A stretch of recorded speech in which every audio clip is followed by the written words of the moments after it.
Por dentro do esporte. Por dentro do esporte.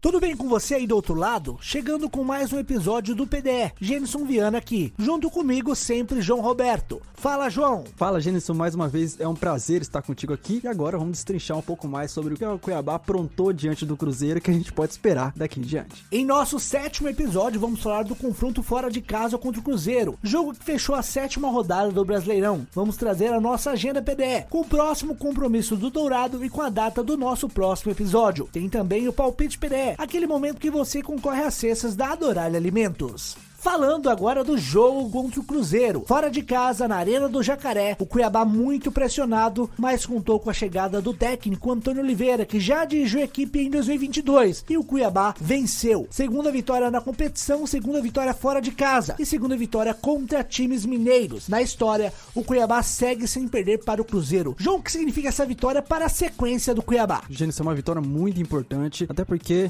se fôssemos montar a sequência do Cuiabá, que foi Atlético Mineiro, Fluminense e Cruzeiro, particularmente a gente não acreditava em nenhuma vitória nesses 3 jogos, e o Cuiabá conseguiu. E claro que o motivo é o novo treinador, não que a ideia dele já foi colocada em campo, mas a gente sabe que no futebol é assim, quando chega um treinador novo, dá um ânimo diferente no ambiente, né, do vestiário. Os jogadores estão motivados a querer mostrar trabalho, aqueles que não teve oportunidade com o antigo treinador vão dar tudo de si para tentar cavar uma vaga, que aconteceu nos 11 iniciais da partida contra o Cruzeiro. Então é importante essa vitória, porque a sequência de jogos agora do Cuiabá, que a gente vai falar no podcast, é crucial para o Cuiabá manter vivo essa esperança de fugir da zona de rebaixamento e, quem sabe, alcançar algo a mais. Claro que não uma vaga na Libertadores, acho muito difícil, mas quem sabe ali chegar próximo ao meio da tabela, que seria o suficiente para o Cuiabá afastar um pouco mais da zona de rebaixamento. O João Roberto falou da escalação do Cuiabá, e o Cuiabá que entrou em campo com Walter, Matheus Alexandre, Alain Pirur, Marlon, Riquelme, Fernando Sobral, Raniel, Denilson, Jonathan Cafu, Elton Silva e Daverson. O Daverson, homem de confiança do técnico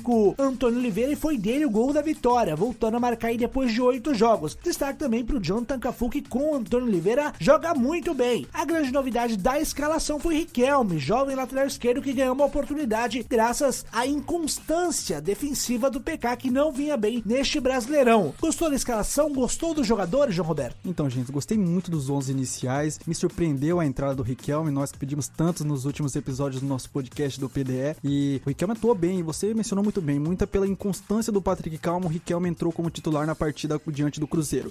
Mostrou confiança, mostrou que estava com garra, que queria mesmo ser titular da equipe. Outro a destacar é o Matheus Alexandre, que se comprometeu muito pouco, né, no sistema defensivo, atuou muito bem, né, diferente das outras partidas que ele iniciou como titular e não passou tanta confiança para a torcida e para a comissão técnica, mas na partida contra o Cruzeiro foi diferente, atuou muito bem, principalmente quando os pontas como o Wesley e o Bruno Rodrigues atuavam por ali, tiveram atuações abaixo, mérito da lateral e também da dupla de zaga. O Marlon e o Alan Perior atuaram também e com extrema categoria, passaram uma confiança. O Walter, quando precisou dele, também estava lá. Então a gente reclamou tanto nas últimas partidas, 6 partidas do Campeonato Brasileiro, que o sistema defensivo do Cuiabá era frágil, e o Cuiabá pela primeira vez ficou uma partida sem tomar gol. Então méritos do sistema defensivo e do Antônio Oliveira, que priorizou isso. Outro a destacar é o Fernando Sobral, que iniciou sua primeira partida como titular nesta edição de Campeonato Brasileiro, e ele sabe muito bem fazer essa função de primeiro volante. Foi assim no Ceará, se destacou dessa maneira, e ele sabe muito bem fazer essa ligação, dar o apoio na linha de 4 defensivo e fazer essa ligação com o meio de campo. O Ranieri voltou à equipe titular, o Denilson, que trabalhou com o Antônio Oliveira, então acho que o sistema de meio de campo, apesar de não ter um armador, foi muito bem, né? Conseguiu ali conter o meio de campo do Cruzeiro, que tinha sido uma das peças de sucesso que o Cruzeiro alcançou. O ataque eu acho que não foi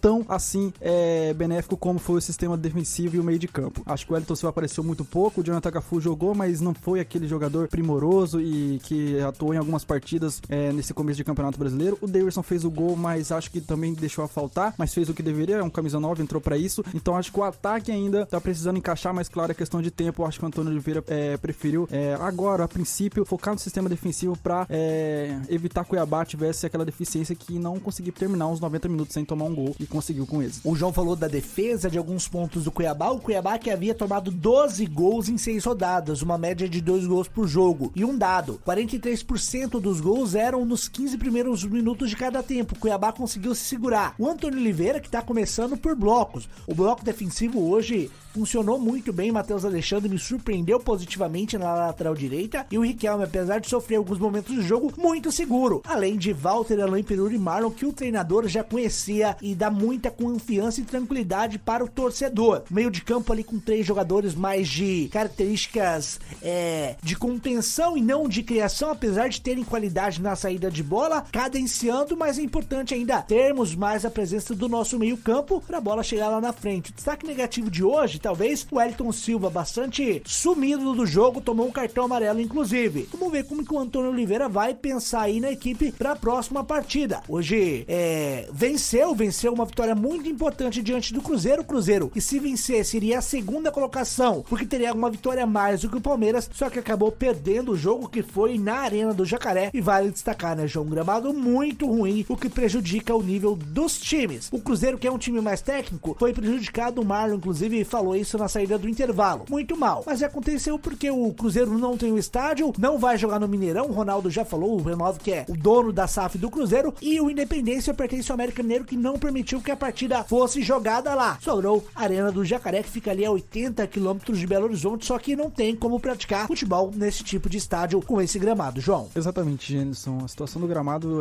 atrapalhou o espetáculo, né, que é um jogo de futebol, e aí passa muito pela Confederação Brasileira de Futebol, a CBF, priorizar o seu campeonato, né, valorizar o seu campeonato, a gente diz. Primeiro porque, segundo o próprio regulamento, não pode mudar de sede com menos de 10 dias para a partida, e foi o que aconteceu, a CBF autorizou a mudança da partida. Outra, você colocou, tudo bem que tem que ser uma cidade próxima aonde a partida, onde o clube manda os seus jogos, e a Arena do Jacaré não tinha condições nenhuma de receber o jogo pelo gramado, atrapalhou a equipe da casa, atrapalhou em determinado momento o Cuiabá, porque você via quando ia dominar a bola, ficava mais que o normal, então você via que para os jogadores, eles não se preparam para jogar nesse campo, eles esperam um profissionalismo de nível de Série A, que pelo menos os gramados de nível da elite do Campeonato Brasileiro estejam em condições aptas para jogo, por isso que algumas equipes até preferem jogar fazer os seus estádios com gramado sintético, fazer aquela mesclagem de grama normal assim com gramado artificial, para evitar que ocorra esse tipo aí de que aconteceu na partida entre Cruzeiro e Cuiabá. E vai lembrar, né, o América Mineiro já tinha avisado com antecedência a equipe do Cruzeiro que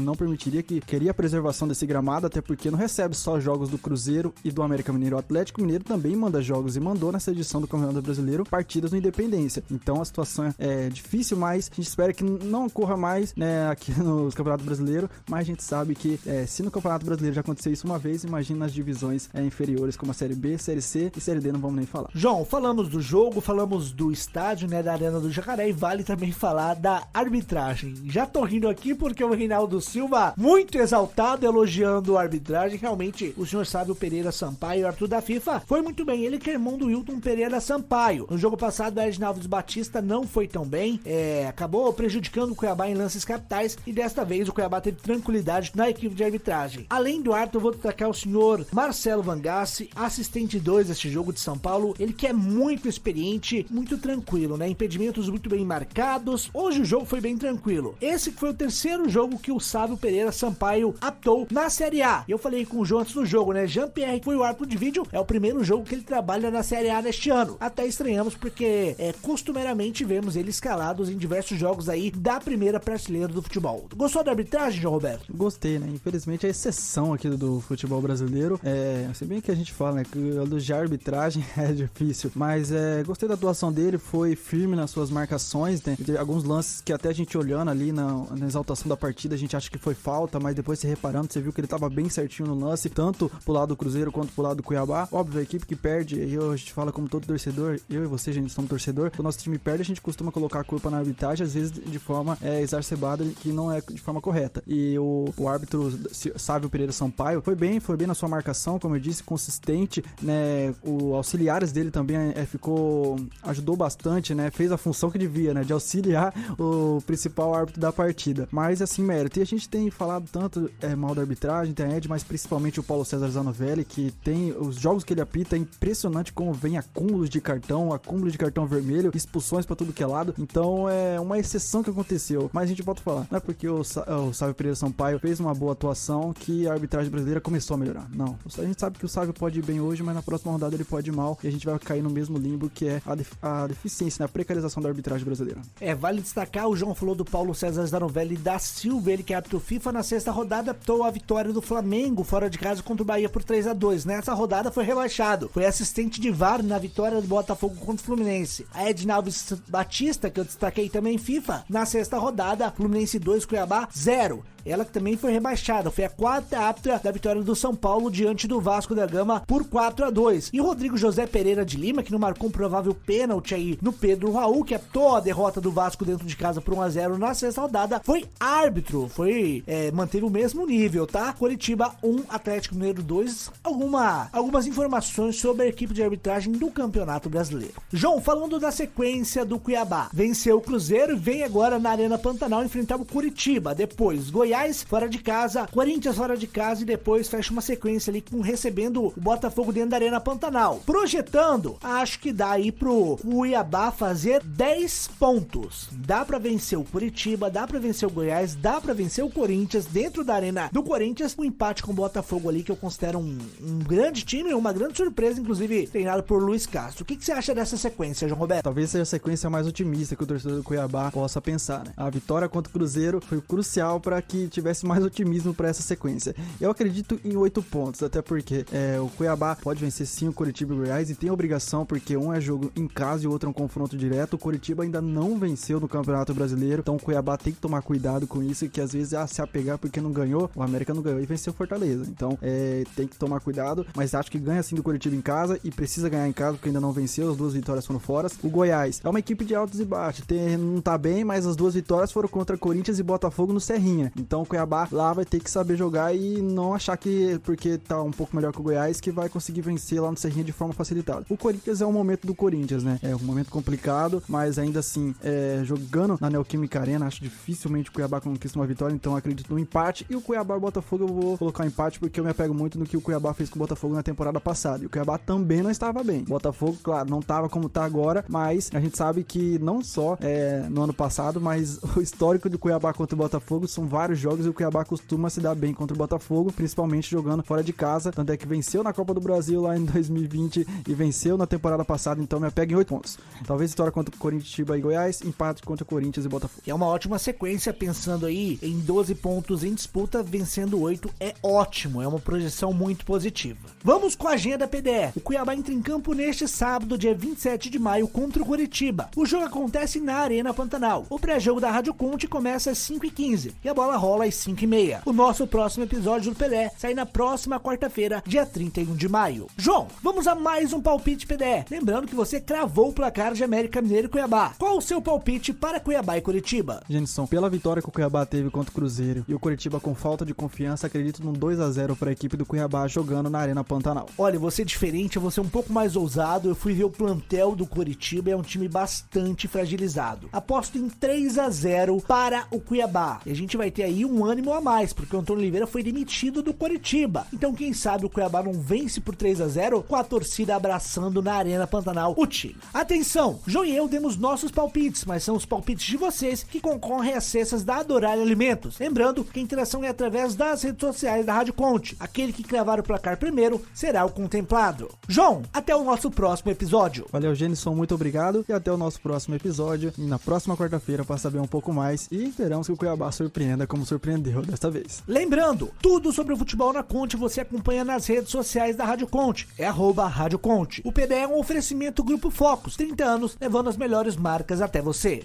Por Dentro do Esporte, um podcast da Rádio Conte.